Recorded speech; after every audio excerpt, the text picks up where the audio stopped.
आज मेरी बेटी की तबीयत मेरे को लगी ढीली, इसलिए मैंने उससे पूछा बेटा क्या दूँ।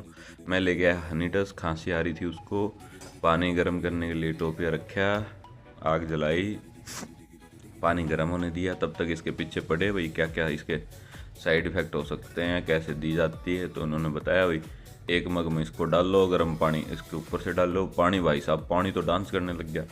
ये क्या बात हुई। पानी में, गर्म पानी में स्टीर करके पूपू ने सिप सिप करके इसको पिया, और पीने के बाद बोली पापा ये तो अच्छा है, आप मेरा इतना ध्यान रखते हो। मैंने कहा बेटा कोई बात नहीं, ठीक हो जाएगी। तुम बिल्कुल मुरझा सी गई थी पूपू 2 दिन में ही।